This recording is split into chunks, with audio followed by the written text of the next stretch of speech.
Hi, welcome to the Java programming tutorial. The last tutorial is what we have on the screen. We created a server and we created a socket, that was a client. And so this is we're looking at socket programming. And so what we've done is we created a buffered reader, and what we've done is we read a input stream from a socket. This is the server part. And so input stream is characters. It's like the bytes that get sent in a stream. And so the buffered reader reads like characters, like letters, and numbers that we can read and understand. And so in between that, so we passed the input stream into the input stream reader, which converted the bytes into characters, and so converted it into a reader, and we put it into the buffered reader. This has enabled us to actually get input from the client into the server. And so what we've done is message was a string, and we said it equaled the input, which we called the buffered reader, dot read line, and we printed out System.out.println from socket and the message we received. Then we sent a message back to the client, print stream ps we called it, new print stream. This was the socket again, ss we called the socket ss, which accepted the connection. Get output stream, and so this get output stream again is a stream, but we're printing a stream. Print stream is different from buffered reader because the reader is characters that we understand and the stream is bytes. So we sent bytes across the network, and so we've done ps and print line, and this is what we sent to the client server, the client socket from server with love. And so we printed out system print out socket connected to server OK, and we closed the connection. And so we went to the socket. We can see that what we've done was print stream. Created a print stream and socket get output stream, and because this is bytes and that's bytes, we didn't have to convert it into a reader, and so that was only 2. And then we printed out. Then we used a buffered reader to read input from a server, and because it was a print stream, we sent bytes. So get input stream, converted it into a reader, and then put it into the buffered reader. And so the string we said input, which we called the buffered reader, read line, and printed out server OK. Right. So that was the print stream and the buffered reader, which we used for files. And what we're going to use now is the data input stream. Data input stream and data output stream.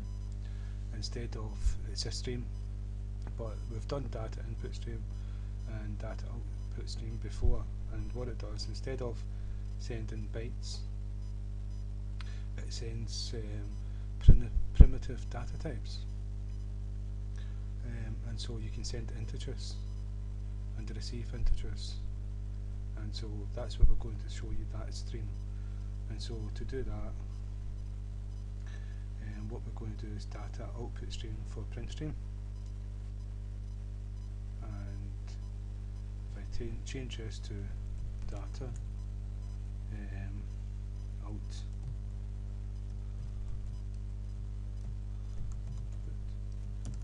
stream, and we'll call that out, and so on. This needs to be changed as well. Data, just hope I'm spelling it right. Output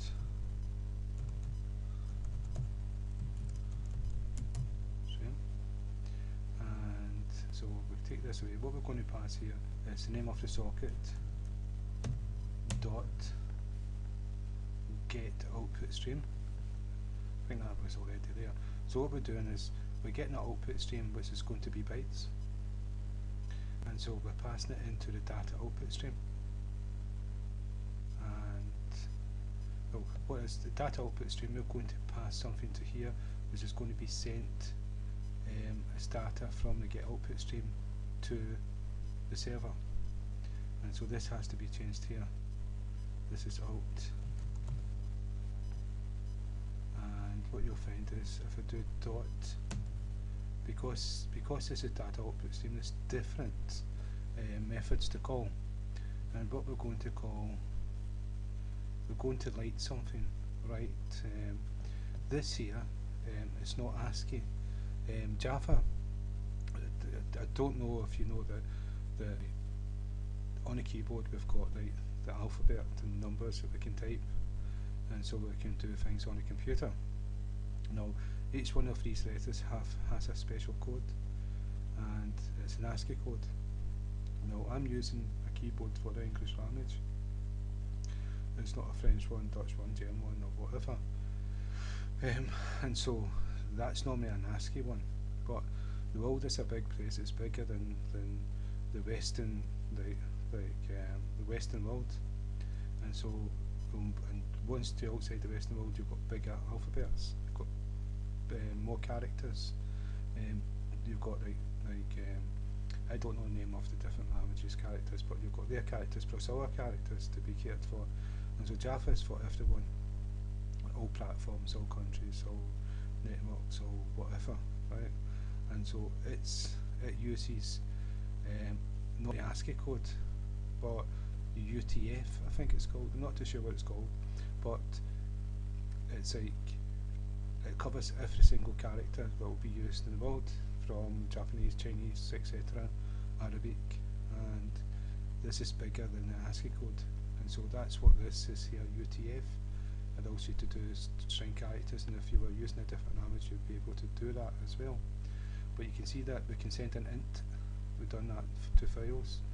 We can double characters, bytes. So with this data output stream, we can do all these primitive data types. And so what I'm going to do is this one here, because what we're going to send is a string, and so the way I done it last time was like that. I'm just going to do the same. We're going to pass a string. Instead of creating a string and then passing the name of that string, we're just going to send this here. And so now to read information in from the server, instead of doing the buffered reader and the get input stream, what we're going to do is the data input stream.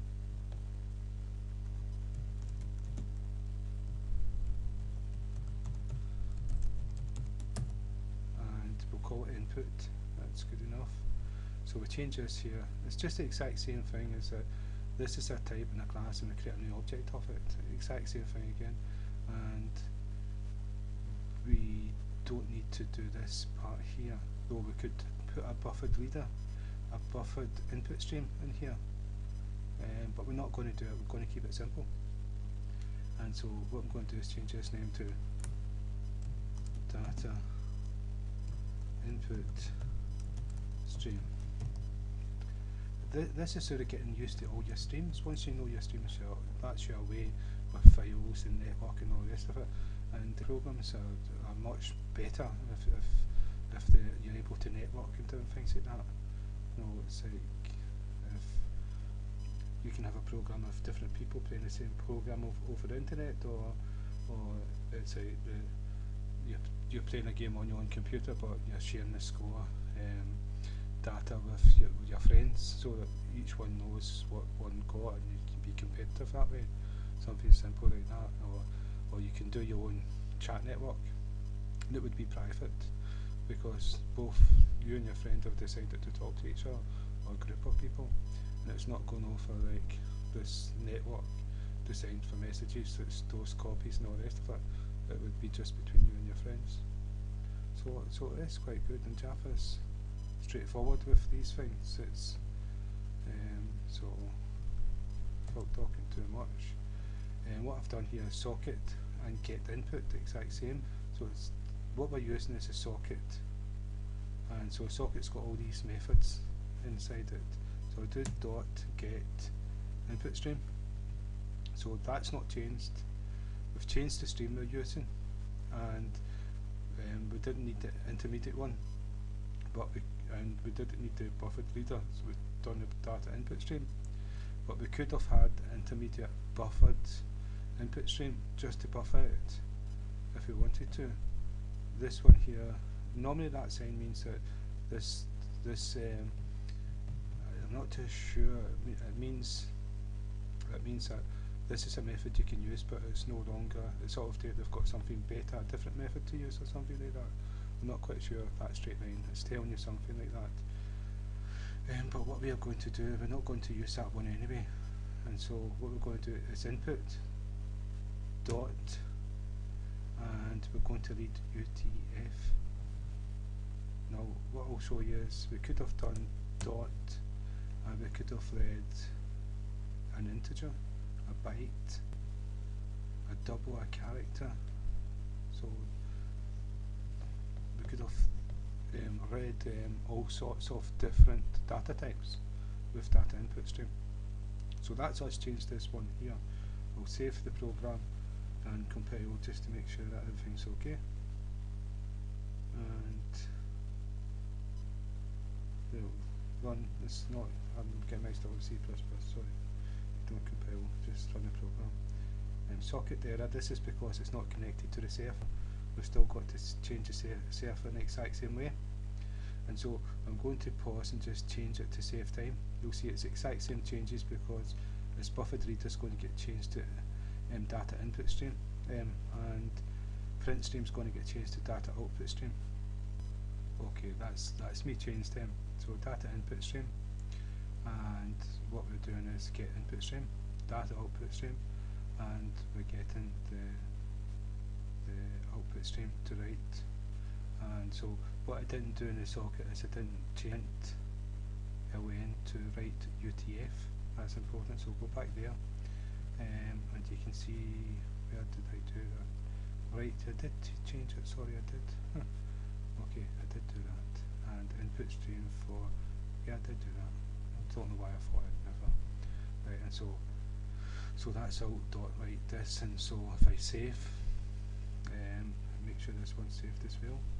Run the program. Socket error. Right, we've got to run the server first, and so it's, if I go the server first, and then it's running, right, and then do the socket, and you can see we've got from server with rough.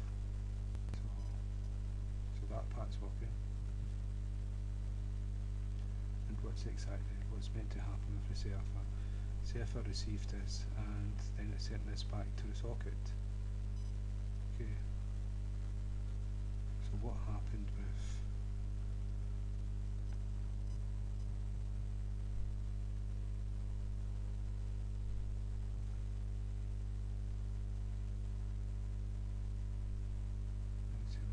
server?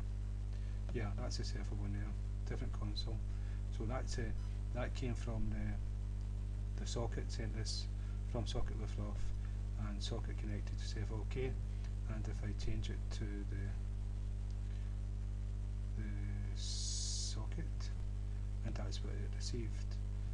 So that's using data input stream, and this is important. This one was the buffered input reader and the print stream. Now there's a massive difference in what you're sending and what you're receiving, and so the data input stream, you can send integers, strings, characters, doubles, floats, long, short, all the data types, and so what I'll show you, if I do alt here, dot, this is all the things that you can do, all the right, you can send an array of bytes, you get integers and argument, bytes and arguments. There's that many constructors, so you can send many different things all at the same time. You can send boolean. So what you can do is true and false. This can be the control signals. When it gets a true, the server's to do something. And so when it gets false, it can also mean it's to do something or not to do something. And so you've got integer, string, string again, double, and you see this is all the data types. This a float, this a double, so and this a UTF. So that was for the whole string that we passed. And so again, thank you for your time, and I'll see if I can expand on this one. If not, I will do it then for the server. Maybe do that next time. But you can send whole objects over the internet, and we can do like a message. What do you call it again? A messenger type thing for sending messages to each other and chatting online. So we'll see. But thank you for your time.